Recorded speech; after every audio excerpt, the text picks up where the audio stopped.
దేశంలోని పిల్లలందరికీ నాణ్యమైన విద్యను అందించడం అనే కృషిని జాతీయ స్థాయిలో ఒక ఉద్యమంలా చేపట్టాలని ప్రముఖ సంక్షేమ ఆర్థికవేత్త జాన్ రెడ్జ్ సూచించారు.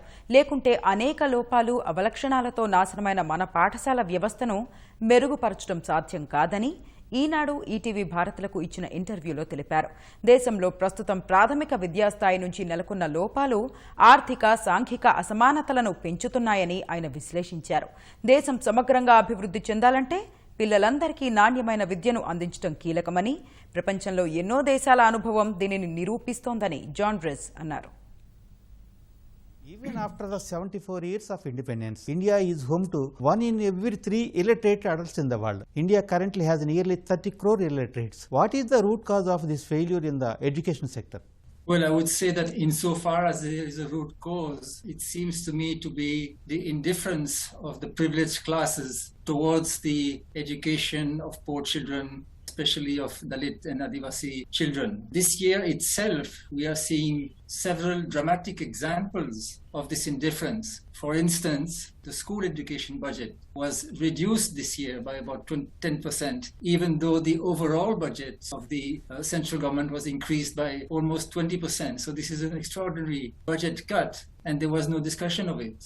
Similarly, the country going today through catastrophic education emergency, with children being shut out of schools for almost 2 years and being quite unprepared now to go back to school and to be enrolled in a grade 2 years ahead of where they were enrolled earlier.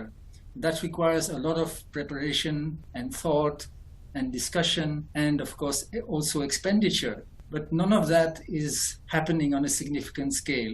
Nearly 40% of our children go to private schools at a primary level when compared to below 10% in so many developed nations. What kind of implications do you see because of this? So that's right. I think the Indian public is not sufficiently aware of the fact that around the world, it is the norm in most countries for most children to go to government schools or sometimes to private non-commercial schools, private non-profit schools. So the figure you gave of 10% in developed, it's not just in developed nations, it's basically across the world. In India and a few other countries, it's very different. The proportion of children going to private schools, which usually would mean a commercial, profit-oriented private school, is more than a third now and growing every year. And that is only one of the divisions that we see in the education system.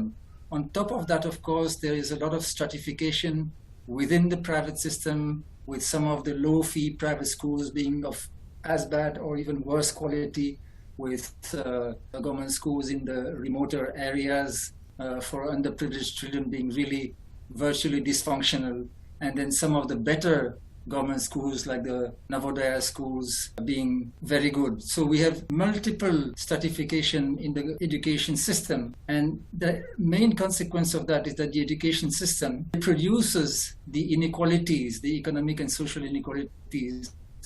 Yeah, you said social inequalities. Education, how to address this problem? I think this is a big challenge because it will take nothing less than a major sustained national movement to repair it and to ensure that all children get quality education. I think one thing we have learned in recent years is that when the political leadership at the top throws its weight behind something, usually things start moving. We have seen it, for example, in the sanitation campaign. We have seen it in the reform of the public distribution system. We have seen it this year in the vaccination campaign. Yeah. So I think one can hope that if a similar commitment could be shown over a period of time, not just for a short period of a few months or a year, and a real national effort was made to bring better quality to education system, I think we could make progress, because there has been a fair amount of research in recent years on the schooling system and how it can be improved. So we have some ideas. For instance, we know that one of the major problems in the government schooling system in India is that children, even within the same school and the same class, are at very different levels of learning. And so those who are left behind find it difficult to keep up with the rest of the class. Yeah. And we know that one way of reducing this problem of diversity and inequality within the classroom would be to have better preschool education. But again, the preschool education budget this year was reduced So we would need a big investment in preschool education to Yeah. start addressing that problem. In Jharkhand, where I live, teachers in entire blocks are supposed to be supervised or supported by so-called block resource persons who have much lower qualifications and much lower salaries. So there are too many aberrations in the schooling system. So I think what we need is to put more emphasis, give more attention, more resources, both economic resources and political resources, and make it Yeah. a sustained movement over years, and then we can hope that things will change quite substantially. Earlier this year, you conducted a survey of 1,400 underprivileged children and their families across the country with student volunteers. What were the main findings of this survey? So one of the main findings was that online education is a fiction as far as poor children is concerned. We found that in rural areas among underprivileged families, only 8% of children were studying online regularly. This is very important to say, even though it may be obvious to some of the viewers, because the central government keeps giving the impression that online education saved the day during the lockdown and the COVID crisis. That may be true for a small minority of privileged children, mainly in urban areas, but it is not at all true for the vast majority of poor children earlier. We conducted a very simple reading test as part of this survey. We asked children to read a very simple sentence. And in rural areas, among these offline children, among those enrolled in class 3, only 25% could read that sentence. So now the situation is that these children have forgotten a lot of what they had learned earlier, but they are being promoted 2 years ahead of the grade where they were enrolled before the COVID crisis.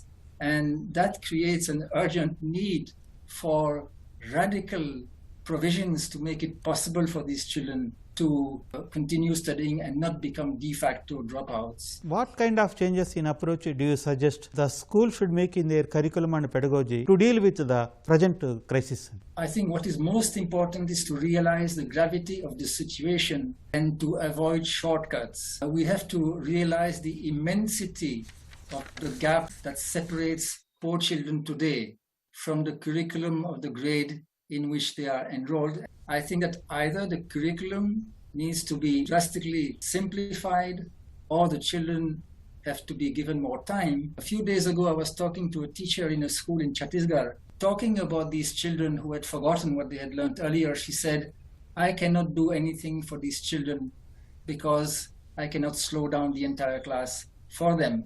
That is exactly the kind of attitude that I think we have to avoid. Yeah. We have to make those children our priority and redesign the system for them rather than to consider them as de facto dropouts. We have so many goals on the economic front. For example, our government announced a target to develop our economy to $5 trillion level by 2025. Is it possible to our country to achieve these kind of huge targets as our performance is very poor in educating our population? Are education and economic development not connected?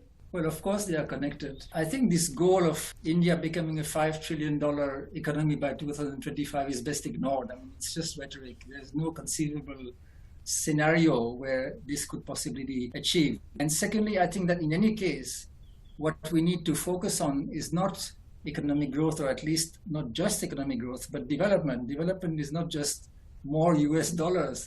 Development means that people live better, that they are better nourished, they are better educated, they live longer, they have more freedoms. And of course, if the economy is growing well, that can help, but only if the resources are used to improve the lives of poor people. So I think we have to think of development and not just growth. And if we think of development, then yes, of course, education is perhaps the most important thing. It's important in itself because education is part of the quality of life. We have learned most reliably in the last 20 years in development economics. And so that's another reason for giving far more importance to education and especially to elementary education.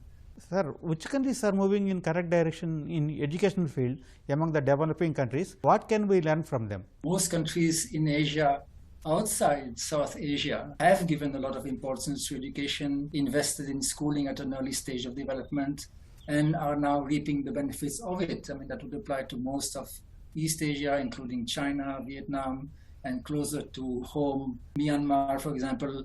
There are countries even within South Asia that we can learn from, for example, Sri Lanka, which is far ahead of India in the field of elementary education. And incidentally, not many people in India may know that almost all schools in Sri Lanka are government schools. In fact, the private schools were nationalized a few decades ago, and there are very few of them today. There are some, but not many. Most children learn in government or government-sponsored schools.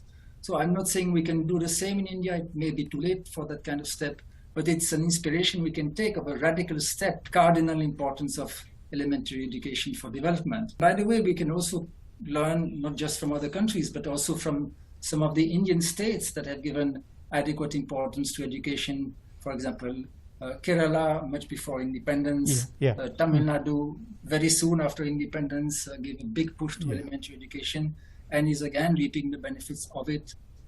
And then later on, Himachal Pradesh in the early 1970s, when it became an independent state, gave tremendous importance to elementary education.